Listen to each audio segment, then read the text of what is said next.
오늘의 교리문답 보십시오. 출애굽기 20장 15절과 16절에 있는 말씀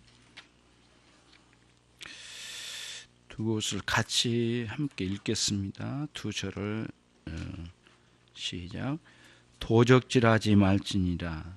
내 이웃에 대하여 거짓 증거하지 말지니라. 아멘.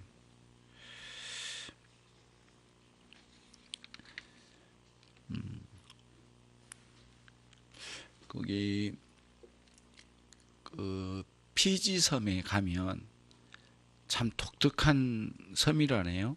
그 선교 갔다 온 분들의 이야기는 한 20년 전에 들은 이야기인데요. 피지 섬에 사는 사람들이 많지를 않으니까 모두가 한 형제로 생각한답니다. 그래가지고 이 도적질에 대한 개념이 없대요.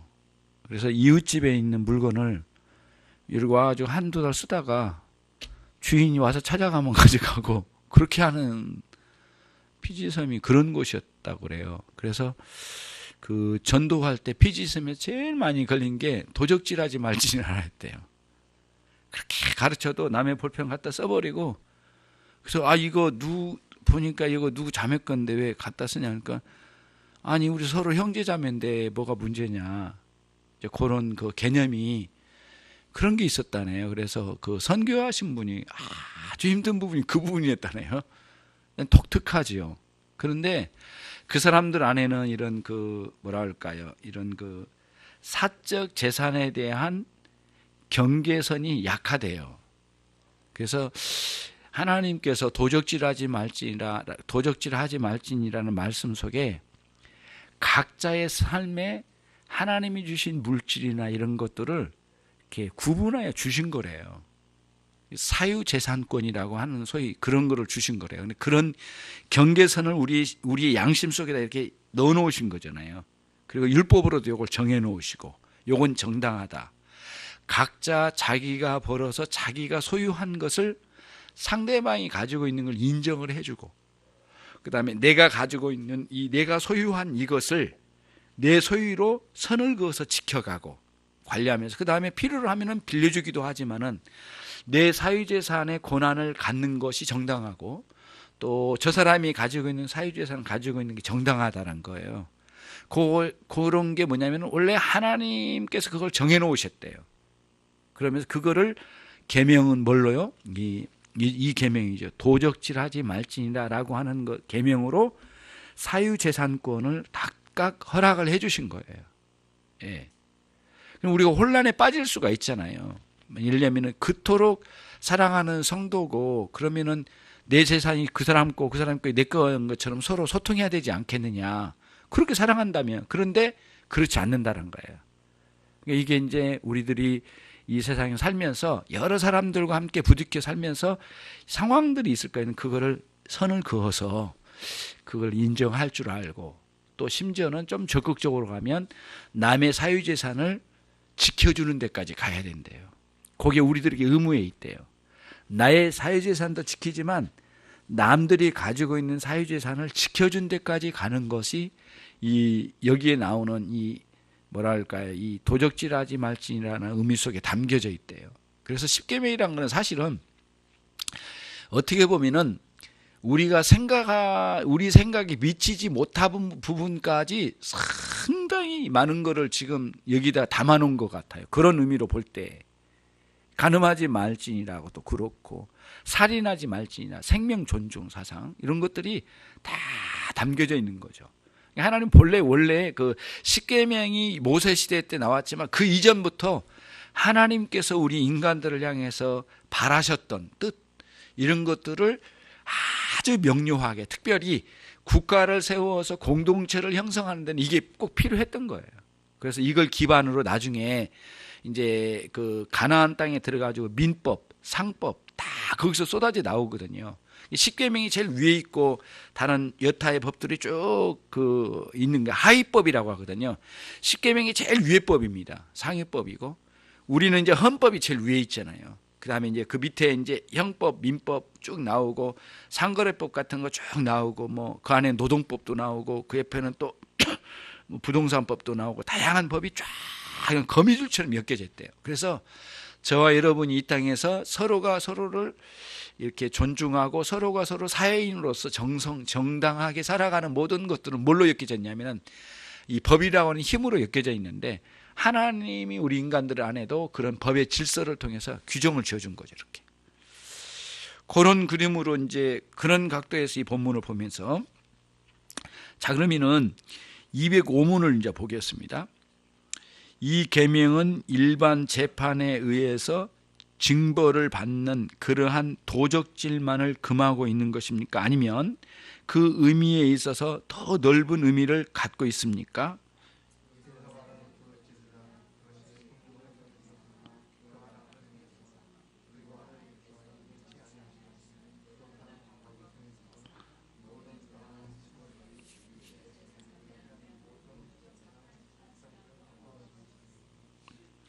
그렇죠. 오늘은 이제 이런 거잖아요. 예전에는 우리가 심지어 이렇게까지 가르쳤어요. 뭐냐면은 야, 그 길거리에서 돈을 주우면 횡재한 거다. 뭐 그렇게까지 표현하는데 굉장히 요즘은 위험한 발상이거든요. 돈을 주우면 반드시 그 주인을 찾아줘야 됩니다. 그게 이런 게 강화돼 가지고 실제로 사람들의 마음에 이렇게 아니 그 일반적으로 일반화돼 가지고 사람들에게 이거를 돈에 길거리에서 돈을 주우면 주인을 반드시 찾아줘야 될 이런 것들이 그렇게 심각하게 생각하지 않았습니다. 몇십 년 전만 해도요. 요즘은 굉장히 엄중하게 이걸 따져요. 그걸 그 주우면은 반드시 주인을 찾아야 됩니다. 예, 못 찾으면은 파출소에다가 이제 갖다 주는 거거든요. 저도 이제 이게 길거리 이쪽에 집으로 왔다 갔다 하면서 물건을 한두 번인가 주웠어요. 지갑도 한 번 주워본 적이 있고 그래가지고 파출소를 찾아가지고 저기 어디에 그 소래 그 뭐지 도서관이 있는데 파출소 갔더니 인적사항 다 적고요. 그 다음에 신분 확인을 다 하더라고요. 그리고는 그때 나온 거를 바로 핸드폰으로 찍더라고요. 그 나온 걸 그대로 열어놓고 그 자리에서 막 찍어가지고 다. 그 다음에 그대로 있는 대로 받은 걸 그렇게 하고 나에게 뭐뭐 있었다라고 확인시켜주고 막 이렇게 내가 사인을 하고 접수를 하더만요. 그러니까 굉장히 세밀하게 이제 이런 디테일하게 들어가가지고 이런 사유재산을 이렇게 지켜가는 게 사회가 고도로 발달할수록 하나님의 뜻에 맞게끔 자꾸 사회가 성숙돼 가는 거구나. 뭐 물론 하나님 앞에 타락한 면도 없지 않아 있긴 하지만은 사회 법이라고 하는 건 자꾸 하나님 뜻을 찾아서 아주 세밀하게 가는 거구나. 그런 걸 좀 느꼈거든요. 그런 거. 그래서 하나하나 이게 굉장히 중요한 얘기인데 뭐 요즘 죽는 것도 그렇고 상거래에서 뭐 대박을 속이는 거나 뭐 이런 거죠. 뭐 저울을 속이는 것들 이런 것들이 참 많이 이제 실제로 있었잖아 예전에는. 이런 것들이 이제 이거는 이제 문제가 되는 거죠. 그래서 하나님께서 이거를 도적질로 본 거예요. 폭력을 통해서 빼앗으려고 하는 거나 이런 것들. 그리고 이제 실제로 여기서 이 건물 안에서 이렇게 관리비를 걷는 이런 문제 가지고도 많이 부딪힙니다. 여러분 상상을 초월하더라고요. 그래서 이게 쉽지 않은 문제인데 관리소장에 의하면은 관리비 안 냈겠다고 막 욕을 하고 덤벼들고 막 그런 사람도 있다고 그래. 협박을 하고 관리소장이 무섭다고 하는 경우도 있어요. 어떤 사람은 아주 흉기를 들고 들이댔대요. 가슴에다 대고. 그래서 나보러 막 두렵다고 그러더라고요. 그래서 우선은 다치면 안 되니까 우선은 피하시라고 절대 그 옆에 단둘이 있을 때는 만나지 말라고 하는데 그 사람들 나갔어요. 나중에 나갔는데 그래서 이제 법적으로 좀 더 가면 경찰 부르려고 했거든요. 나는 이제 경찰 부를 생각을 하고 있었는데 다행히도 불민스러운 일은 없었습니다만은 그렇게 쉽지 않아요. 그러니까 이런 폭력이나 이런 것들이 있어요. 요즘도 이런 세상이 요즘 세상에도 그런 게 있더라고요. 그러니까 이게 도적질하는 짓이란 말이죠. 폭력에는 그 남의 몸을 해치는 것뿐만 아니라 도적질까지 겸해 있는 거죠. 이런 걸 이제 보게 돼요. 그러니까 속이는 게 참 많고요. 또 그 다음에 남이 하고 있는 거를 망하게 만드는 경우도 있더라고요. 요즘 무슨 맘카페인가 뭐 그거를 통해서 뭐 어디야 저 서창동에서는 음식점 주인이 자살했다고 그러더라고요. 그 맘카페에서 이렇게 음식을 이렇게 해줬는데 불만을 토로하다가 막 협박을 했답니다. 이거를 그 뭐죠 그 음식 이렇네 저렇네 해가지고 인터넷에 띄워가지고 당신 망하겠다. 근데 거기까지 한 줄 알았더니 진짜 그랬대요. 이 사람은 수억을 들어서 이제 진짜 신도시에 겨우 이제 손님 하나씩 모이는데 거기다가 터트려 놨으니 신도시가 다 알아버렸죠. 그래서 주인이 결국에는 자살했단 말을 그러면 듣고는 무섭더라고요. 이렇게 그게 얼마나 무서운가 이게. 그래서 우리가 인터넷으로도 살인이 일어날 수도 있겠구나 이런 건데 이런 것들이죠. 이런 도적질 이런 것들 상거래 안에서 남이 하는 사업을 방해를 놓거나 이런 것들도 다 이게 굉장히 문제가 되는 거죠. 관리비를 안 내면은 어떤 현상이 나면은 그 사람의 전기세까지 우리가 내주는 꼴이 되니까 내는 쪽에서 다 내주는 꼴이 되니까 남의 것을 훔쳐가는 거죠. 그래서 법원에 가가지고 그 문제를 한 1,900만 원인가 안 낸 집이 있었어요. 무척 많죠. 그래서 그걸 가지고 이제 어필을 했거든요. 그래서 21개의 점포가 들어왔는데 이 사람들은 점포를 어떤 사람은 7억에서 4억 정도 들여가지고 7억에서 5억 정도 들여가지고 점포를 하는 사이에 그걸 가지고 장사하는 사람도 있거든요. 여기는. 그런데 그 사람들 피맺힌 사연을 가지고 일생에 뭔가를 걸어가지고 여기다가 지금 장사를 하는 사람인데 왜 그 사람들이 하루 벌어서 사는 사람들인데 왜 그 사람들까지 전기세, 수도세까지 다 내줍니까? 그렇게 해가지고 그 사람들 넘어지고 망하면 어떻게 합니까? 그걸 뻔히 알면서도 관리비를 안 냈다면 문제가 되지 않습니까? 이제 판사에게 제가 어필을 좀 강하게 했습니다. 그랬더니 좀 감정에 호소를 했어요. 숫자까지 외워가지고 그걸 쭉 설명을 했는데 판사가 알았다고 딱 그러더라고요. 그러더니 우리가 원하는 대로 그대로 판결을 내려줬어요. 그래서 돈을 다 받아냈습니다. 그래서 이제 이게 참 그런 게 도적질하지 말지나 말씀을 보니까 또 그런 내용들이 생각나네요. 아무튼 다양한 방식으로 우리 안에 이런 것들이 오고 있고 또 이것을 지켜가는데 얼마나 중요한지 모르겠어요. 206번 이러한 외적 행위를 하지 않는 것으로만 충분합니까? 아니면 내적인 마음 역시 여기에 포함되어야 합니까?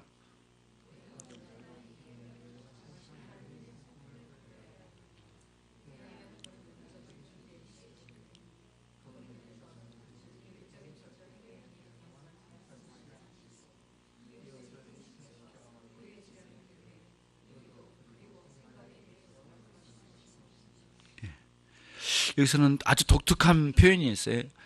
하나님의 성품과 관련이 있대요. 그래서 그 십계명이 나오기 전에도 하나님의 성품으로 다스렸고요. 십계명 이후에도 마찬가지예요. 그런데 우리 인간이 공식적이고 공개적이고 일반적으로 모두 같이 공지해서 알아갈 수 있는 분명한 하나님의 뜻이 있대요. 아주 그냥 딱 아주 명확하게 못을 박아 가르쳐 준 거. 이게 십계명인데 십계명은 하나님 안에 있는 성품을 다양한 각도로 이렇게 구체적으로 설명해 낸 거예요. 그러니까 하나님의 성품에 맞지 않는 거예요. 남의 물건을 훔쳐가거나 그리고 남의 물건을 가볍게 여기거나 남의 사업에 해를 끼치는 거나 이런 것들이 모두 거기에 해당된다는 거예요. 이런 남의 재산을 적극적으로 아껴준 거 여기에 각각 사유재산을 통하여 자기 삶을 꾸려나가고 그 질서 안에 살도록 하신 게 하나님 뜻인데 그리고 또 하나님 성품에 맞는 건데 이제 이것에서 본다는 거예요. 그래서 우리들이 이게 하나님의 성품과 관련이 있다. 이 율법은 모두 율법은 하나님 성품과 관련이 있고 그게 하나님의 뜻이고 명백하게 드러난 뜻이라고 하잖아요. 신명기 29장 29절에 오묘한 하나님의 뜻도 있지만은 오묘한 일도 있지만은 하나님께서는 명백하게 드러낸 뜻도 있대요. 이게 명백한 드러낸 뜻은 뭐냐면은 계명으로 명백하게 주신 말씀들이죠. 그런 차원에서 하나님의 성품과 정확하게 어우러진 일들이란 거죠. 이제 절도 행위나 남의 것을 이렇게 속이거나 이런 사기치거나 그것을 옹호해 주거나 이렇게 갈 때에 그게 하나님의 성품에 맞지 않다란 거예요. 이게 이제 그런 의미가 담겨 있어요. 마지막 그러면은 도적질하지 말지니라. 마지막, 그러면 우리는 어떻게 해야 합니까?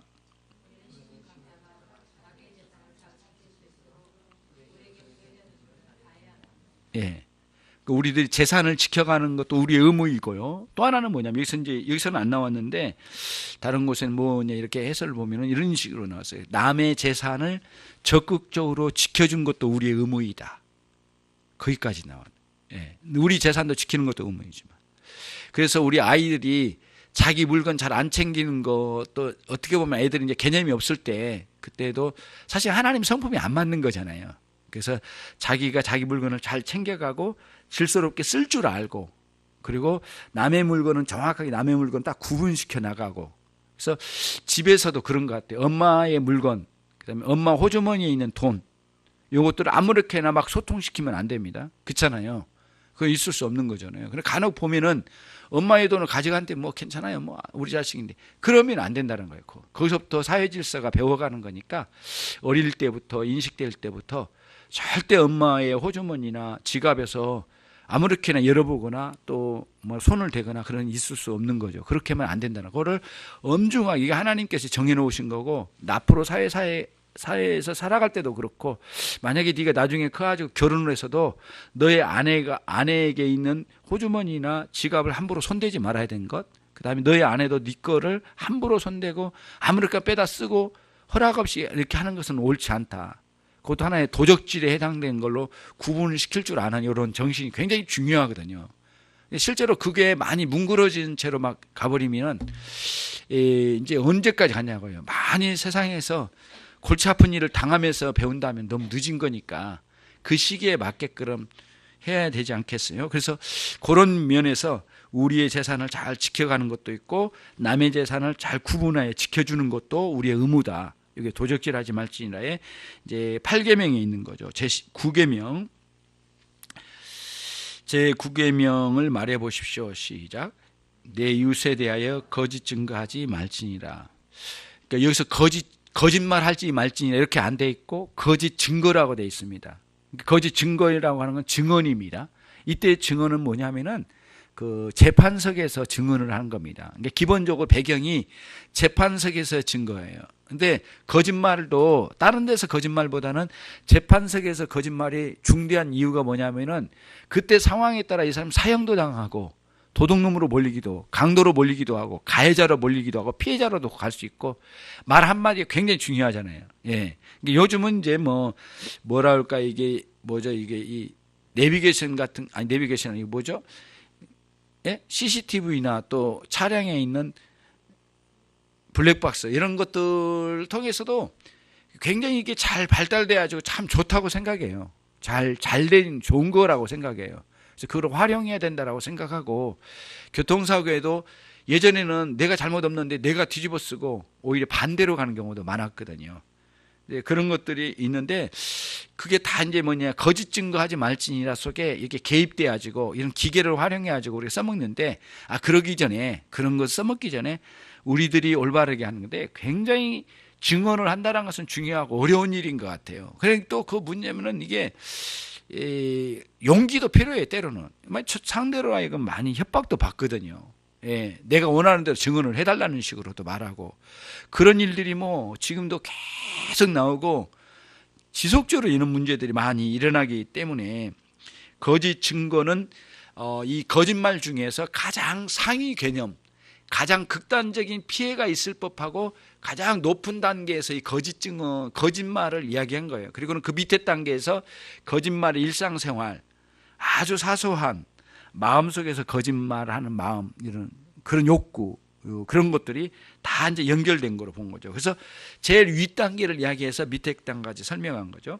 29문, 이 계명은 재판 시 위증한 것만을 금하고 있습니까? 아니면 이웃에 대해 행하는 모든 거짓말을 전적으로 금하고 있는 것입니까?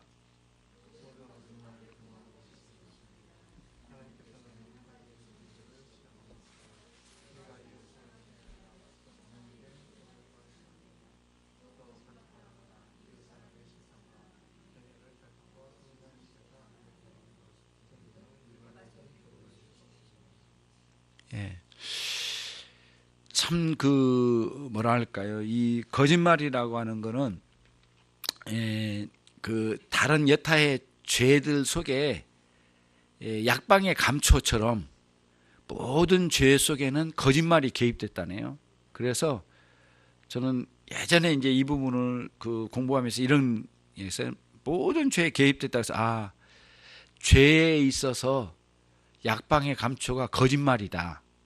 그렇게 이제 정해놓고 보면은 모든 일에 거짓말이 들어가더라고요. 죄 속에는 개입되어 있어요. 그걸 보면서 이 거짓말이라고 하는 게 얼마나 많이 우리의 생활 속에 퍼져 있는가. 이것들을 우리들이 이것들과 싸우고 이거를 제거해 나가면서 살아간다는 게 상당히 많은 싸움이 요구되는 거구나. 그거를 이제 우리가 이 본문을 통해서 봐요. 그래서 거짓 증거하지 말지니라 속에 이제는 유대인들이 재판을 할 때는 증인을 두고요. 오전에도 우리가 설교 속에서 들은 내용 중에 하나가 소돔과 고모라 성을 2명의 천사를 사람으로 보냈잖아요. 갔잖아요. 근데 율법에 의하면은 최후의 사형을 내리거나 아주 중대한 판결을 내릴 때 반드시 2명의, 율법에 나와요, 실제로. 2명의 증인이 없으면 그 판결을 완결을 안 져요. 2명 이상의 증인을 꼭 데려와요. 근데 거기에 2명을 보낸 거, 그것도 어느 신학자 그렇게 해설을 했더라고요. 여기 2명을 보내는 것도 그러한 율법적인 개념과 상당히 연관을 지어서 보내신 것 같다. 이렇게 해설을 하는데 너무 황당무계한 해설은 아닌 것 같아요. 그렇잖아요. 상당히 연관성이 있는 것 같아요. 그래서 소돔과 고모라성을 멸망시키기 전에 2천사, 사람의 몸을 일꾼 2천사를 파송하여 그를 직접 목도하고 내가 보리라, 확인하리라 이렇게 말씀해 줬잖아요. 여호와께서. 그리고 2사람을 보냈잖아요. 그리고 거기서 증인으로 드러냈잖아요. 역사 속에 2 증인이 소돔과 고모라 성이 얼마나 추악한 죄악 가운데 있는지를 드러냈어요. 말씀 속으로 드러냈잖아요. 그래가지고 거기에 이제 심판을 내리잖아요. 거기서 즉결 심판이죠, 한마디로. 바로 심판을 내려야 되겠다. 얼마나 추악한지. 동성애자들이 와가지고 문을 따고 들어오려고 문을 부시려고 했다고 그랬거든요. 롯을 두드려 패고. 그러니까 그때 롯이 손을 뒤로 해서 문고리를 잡고 있었다고 그랬어요. 얼마나 안타까운 상황이에요.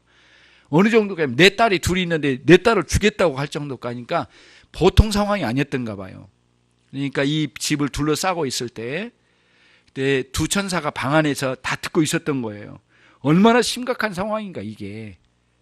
그거를 기록으로 남기게 하셨던 것은 하나님 뜻인 것 같아요. 그래서 천사가 안에 있다가 문을 살짝 열고는 롯을 안쪽으로 확 끌어당겨 문을 딱 잠가요. 그리고는 천사가 밖에서 이렇게 막 천사 2사람 내놔라고 하는 그 사람들, 노소를 불문하고 왔다 했잖아요. 동성애자. 그 사람들을 눈을 다 멀게 했어요. 예. 그리고는 이제 롯을 거기서 구출해 나가는 장면이 나오잖아요. 그 19장이 나오거든요. 우리들이 그걸 보면서 엄청난 심각한 상황이 있었구나. 근데 그거를 하나님은 2 증인을 들이대는 것처럼. 그렇죠? 증인이 굉장히 중요하다는 거죠. 특히 재판석에서 증인은 결정적이었으니까 요즘 같으면은 과학적 증거를 찾아가지고 하지만 증인의 필요성이 좀 약화되긴 했지만 당대에는 말 한마디에 죽고 사는 문제가 생기니까요. 그러니까 지난번에도 예화를 드린 것 같은데 춘천에 있는 어느 문방구 아저씨예요. 이게 이제 문방구인데 춘천에서 문방구 하면은 뭐 돈을 많이 벌겠습니까만은 초등학교에서 여학생이 하나가 논두렁에서 죽은 거예요. 그런데 이제 범인을 못 잡으니까 결국에는 형사들이 엇박질러 가지고 문방구 사장을 갖다가 살인범으로 어린아이를 강간하고 죽인 살인범으로 몰았는데 어린아이 손아귀에 뭐가 있었냐면 문방구에 사온 문구류가 있었대요. 그걸 증거로 몰아붙여 가지고 근데 37년 만에 무죄 판결을 받았어요. 그 사이에 부모님 2분이 화병 들어서 돌아가시고 아이들은 전국 방방곡 돌아다니면서 거렁뱅이처럼 살고 부인은 도망가 버리고 이웃집에 있는 동생 집, 형님 집은 다 창피해서 이사가 버리고 가족이 완전히 풍지박산이 돼가지고 37년 만에 왔다. 그러니까 증이 그렇게 해가지고 한마디로 말하면 거짓 증거를 만들어낸 거죠. 얼마나 심각한지. 그래서 하나님께서 그걸 엄중하게 말씀해. 이거는 죄가 아닐 수 없다. 이거는 거짓 증거는 엄청나게 중대한 죄라고 본 거죠. 그 관점으로 보면서 자, 그다음 210문 왜 이 계명은 공적인 위증에 대해서 말하고 있습니까?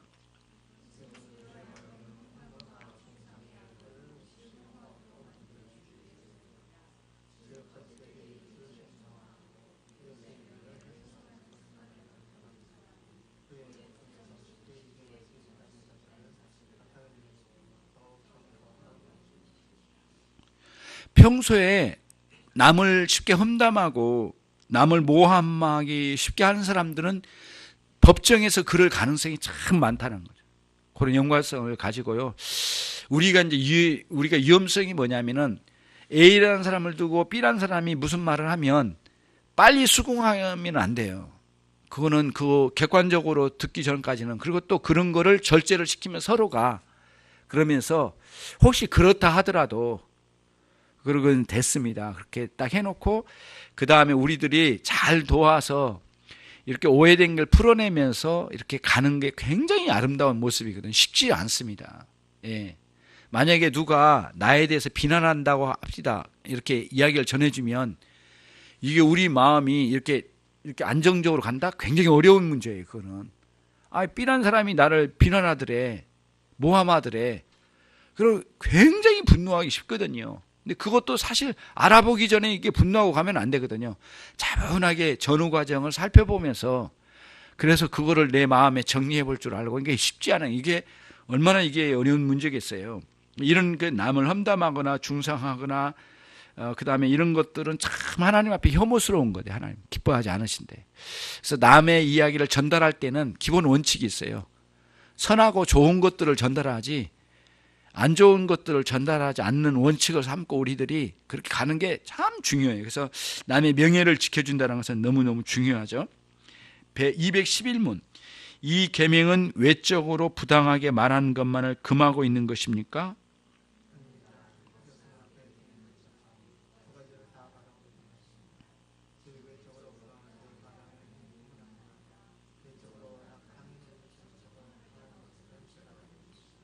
예, 마음의 의도도 중요하죠. 그렇죠? 의도. 신앙에서는 의외로 결과보다는 과정을 중요하게 여기는 부분이 많습니다. 어떤 의도로 했는가, 뭔가 했는데 실수를 한 것하고 의도를 가지고 한 것하고는 천지 차이거든요. 예. 예를 들면은 실수로 한 게 크고 의도로 한 게 작은 일이더라도 하나님은 그 실수로 한 큰 것보다는 의도를 가지고 작은 일을 잘못한 것을 하나님은 크게 본다는 거예요. 이게 과정을 보고 의도를 굉장히 중요하게 여기신 하나님이시기 때문에 하나님은 그거를 꼭 중요하게 여기신 것 같아요. 그래서 우리들이 남들은 실수로 큰 걸 잘못했다 하더라도 우리가 우리 안에서 의도로 작은 것을 실수하고 뭔가 작은 의도를 가지고 뭔가 작은 걸 잘못했을 때 심각성을 더 깨닫고 깊이 봐야 되죠. 하나님은 그거를 중시하시니까요. 자, 212문 그러면 이 계명이 말하는 것을 요약해 보십시오.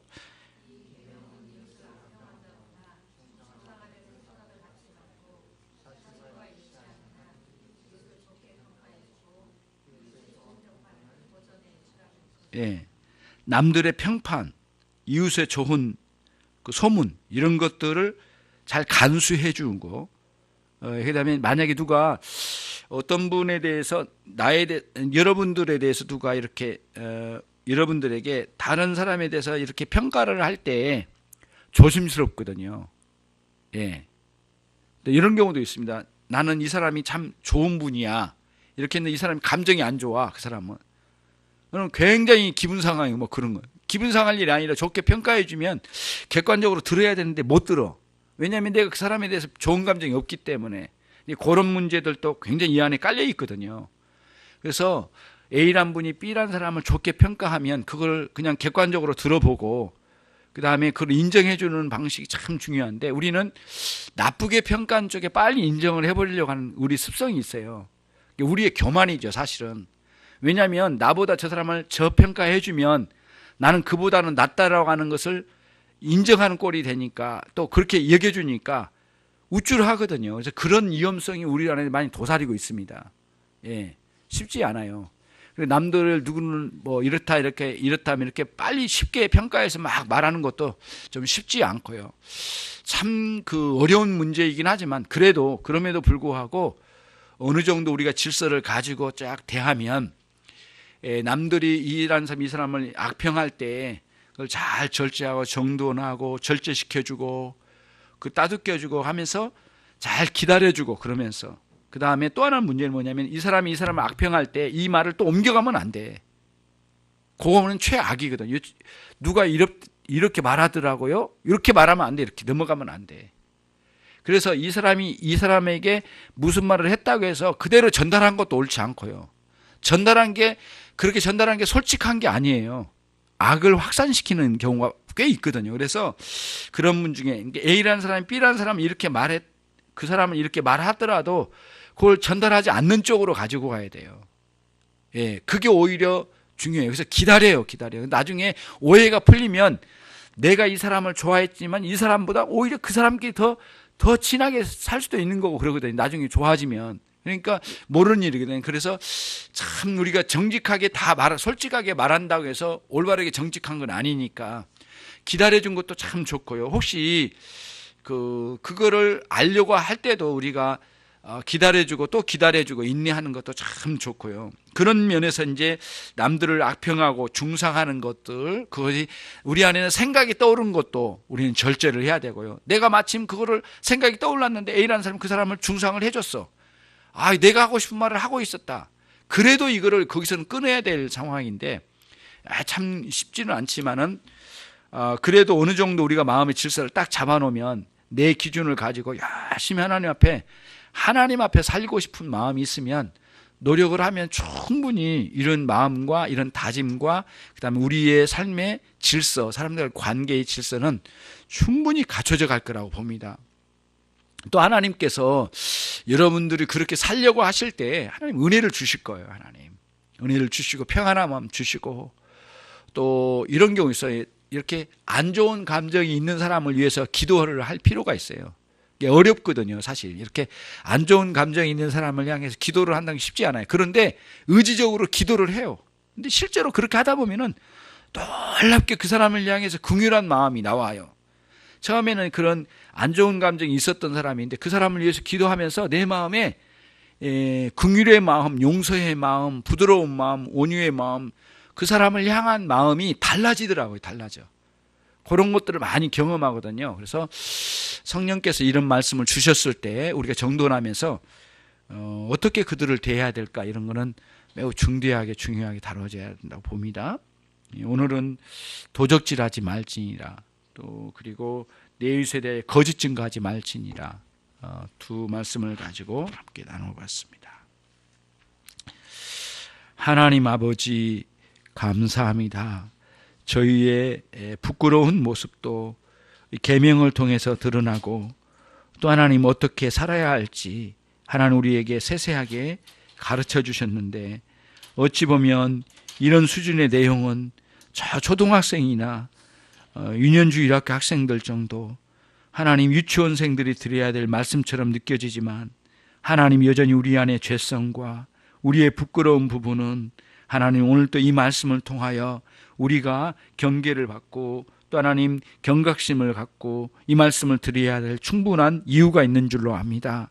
저희를 불쌍히 여겨 주시고 우리 마음에 참으로 남들을 향하여 남의 재산을 향하여 어떤 태도를 갖춰야 할지 분명하게 하나님 우리에게 가르쳐 주심을 감사합니다.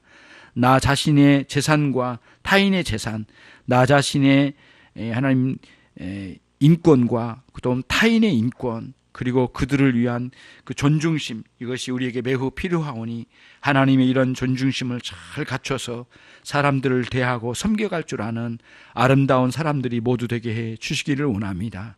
감사하고 예수 그리스도의 이름으로 기도 올리옵나이다.